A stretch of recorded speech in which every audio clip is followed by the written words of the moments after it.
ఈ రోజు వేకెన్సీ వచ్చేసరికి బ్యాంక్ ఆఫ్ అమెరికా కంపెనీ నుంచి ఈ యొక్క వేకెన్సీ అనేది రావడం జరిగింది. జట్టు సభ్యుడిగా మీరైతే ఇక్కడ వర్క్ చేయాల్సి ఉంటుంది. చెన్నై, తమిళనాడు, భారతదేశంలో ఉంటుందన్నమాట. ఒక రోజు క్రితమే ఈ యొక్క వేకెన్సీ అనేది తీయడం జరిగింది.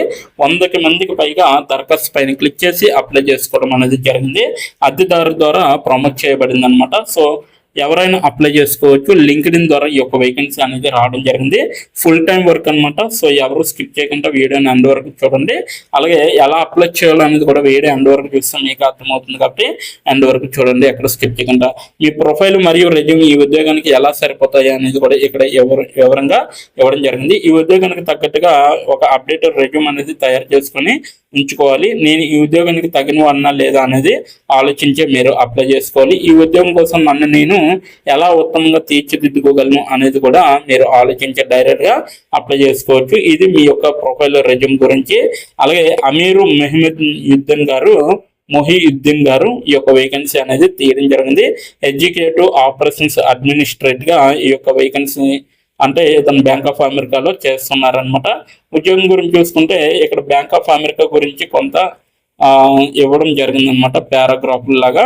సో అదంతా కూడా మీరు ఆలోచించి మీరు చదువుకొని డైరెక్ట్గా అప్లై చేయొచ్చు. అలాగే మీకు ఇక్కడ కీలకమైన చర్యల్లో అయితే ఇక్కడ కొన్ని అయితే ఉన్నాయన్నమాట. ఉద్యోగ వివరణ వచ్చేసరికి మోస వ్యూహాల ద్వారా సూచించబడిన మోసం హెచ్చరికలు అంటే ఇన్ క్లియరింగ్ చెక్, డిపాజిట్ చేసిన చెక్ లేదా కొత్తగా తెరిచిన ఖాతా, ఆన్లైన్ లావాదేవీపై వ్యక్తి సమీక్ష నిర్వహిస్తారనమాట. సో ఇది మొత్తం అంతా కూడా. సో అలాగే క్రెడిట్ కార్డు, ఏటీఎం ఫీజులు, చెక్ మోస లావాదేవీలు, వీసా నిబంధనల ప్రకారం సంభావ్య చార్ట్ బ్యాక్ కారణను అసోసియేట్ గుర్తిస్తాడు అనేసి చెప్పడం జరుగుతుంది. బాధ్యతలు చూసుకుంటే ఇక్కడ క్లెయిమ్లు మరియు చార్జ్ బ్యాక్లను ప్రాసెస్ చేయడం అనేది రావాలన్నమాట. సో కస్టమర్ అభ్యర్థనపై పనిచేసే విధంగా ఉండాలి. మరణించిన కస్టమర్ ఖాతాపై పనిచేయడం, అలాగే మా కస్టమర్లను మోసం నుండి రక్షించడానికి మరియు బ్యాంక్ ఆస్తులను కూడా రక్షించడానికి మోసం ఫిల్టర్ల ద్వారా క్రమబద్ధీకరించబడిన సంభావ్య మోసం హెచ్చరికలను సమీక్షించడం అనేది మీకు రావాలి. దాని ద్వారా కస్టమర్ అభ్యర్థనలకు సకాలంలో స్పందించే విధంగా ఉండాలన్నమాట. క్లెయిమ్లపై అనుమానాస్పద అలాగే కార్యకలాపాలను గుర్తించడానికి క్లెయిమ్ను పరిశోధించండి మరియు ప్రక్రియ ప్రకారం రికవరీ అవకాశాల కోసం చూడండి అని చెప్పడం జరుగుతుంది.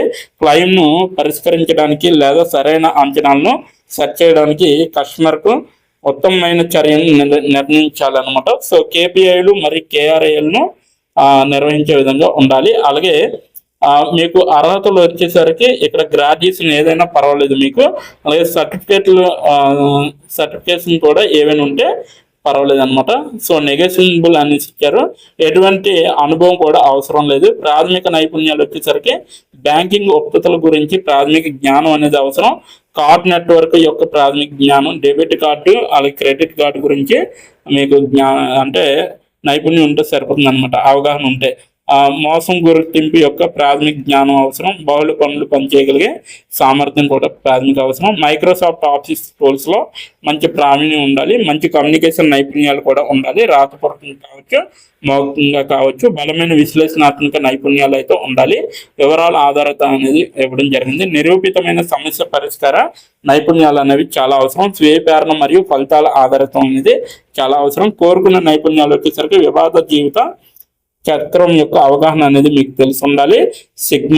సిక్స్ సిగ్మా అలాగే బ్యాంకింగ్ డొమైన్లో ఏవైనా సర్టిఫికేట్లు, అలాగే మోసం మరియు స్కామ్ గురించి తెలిసి ఉండాలి. పని సమయాలు వచ్చేసరికి 24/7 అనేది మీరు పని చేయాలన్నమాట. అలాగే ఆఫ్ ఉంటుంది, వీక్ ఆఫ్. సో అది కూడా మీరు యూజ్ చేసుకోవచ్చు. ఉద్యోగ స్థానం చెన్నైలో, ప్రజెంట్ అయితే రిమోట్ అనేసి ఇవ్వడం జరిగింది కాబట్టి మనం రిమోట్గా వర్క్ చేయొచ్చు ఇక్కడ, ఓకేనా. సో ఈ యొక్క వేకెన్సీకి మీరు అప్లై చేయాలనుకుంటే నేను కింద నా డిస్క్రిప్షన్ బాక్స్లో మీకైతే లింక్ అనేది ప్రొవైడ్ చేయడం జరిగింది. అక్కడికి వెళ్ళి మీరు డైరెక్ట్గా అప్లై చేసుకోవచ్చు. ఇప్పుడు ఎలా అప్లై చేయాలో మనం క్లియర్గా తెలుసుకుందాం. ఎక్కడ స్కిప్ చేయకుండా వీడియోని ఎండ్ వరకు చూడండి. ఇప్పుడు ఎలా అప్లై చేయాలో మనం తెలుసుకుందాం. డిస్క్రిప్షన్ బాక్స్లో ఇచ్చిన లింక్ మీరు ఓపెన్ చేయగానే మీకు ఈ విధంగా నోటిఫికేషన్ అనేది ఓపెన్ అవుతుంది. ఇక్కడ మీరు ఈజీ అప్లై పైన క్లిక్ చేస్తే మనకి నెక్స్ట్ పేజీ అనేది ఓపెన్ అవుతుంది.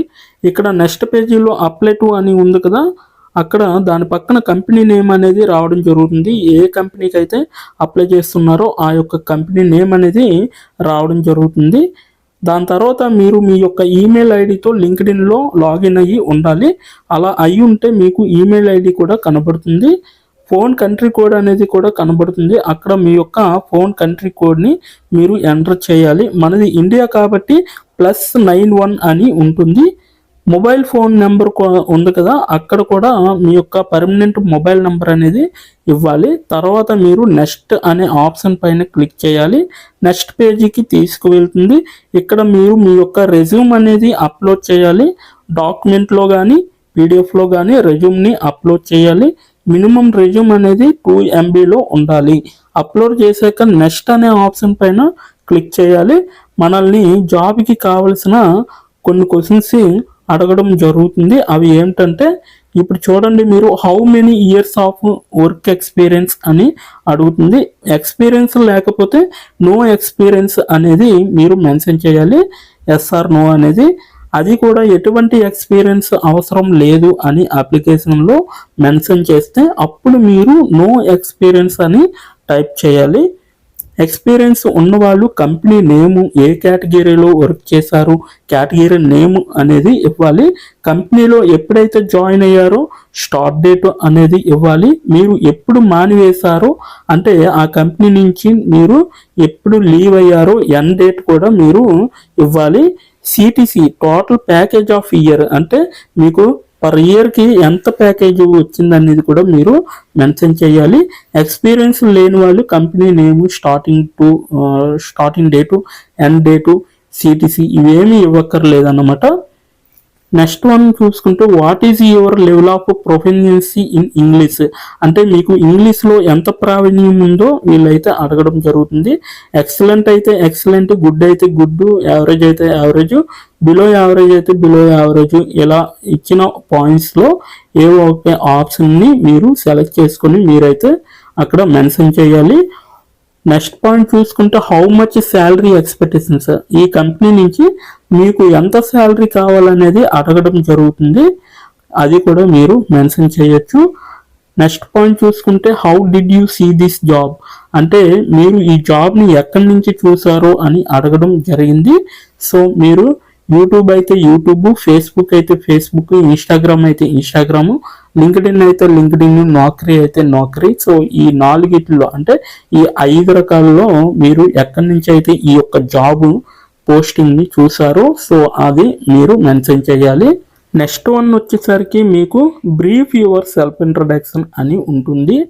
అక్కడ మీరు ఒక 5 or 10 లైన్స్ మీకోసం మీరు రాస్తే సరిపోతుందన్నమాట. ఫైనల్గా మీరు సబ్మిట్ యువర్ అప్లికేషన్ ఆప్షన్ పైన క్లిక్ చేస్తే మీ అప్లికేషన్ అనేది కంపెనీ వాళ్ళకి చేరుతుంది. మీ రెజ్యూమ్ని చూసి అలాగే మీ స్కిల్స్ని చూసి మీ డీటెయిల్స్ అన్నీ చూసి డైరెక్ట్గా మిమ్మల్ని కాంటాక్ట్ అవ్వడం అనేది జరుగుతుంది. లేదా మీరిచ్చిన ఈమెయిల్కి ఇంటర్వ్యూ మెయిల్ పంపడం జరుగుతుందన్నమాట. అలాగే మీరు ఎప్పటికప్పుడు మీ యొక్క ఈమెయిల్ని చెక్ చేసుకోవాలి. సో ఇదన్నమాట మొత్తం అప్లై చేయవలసిన ప్రాసెస్. నోటిఫికేషన్ పూర్తి డీటెయిల్స్ చూస్తారు కదా, ఇంకెందుకు ఆలస్యం, వెంటనే అప్లై చేసుకోండి. ప్రతి ఒక్కరు కూడా ఈ నోటిఫికేషన్కి అప్లై చేసుకుంటారని కోరుకుంటున్నాను. ఇప్పటి వరకు ఈ వీడియోని చూసిన ప్రతి ఒక్కరికి చాలా థ్యాంక్స్ ఫర్ వాచింగ్.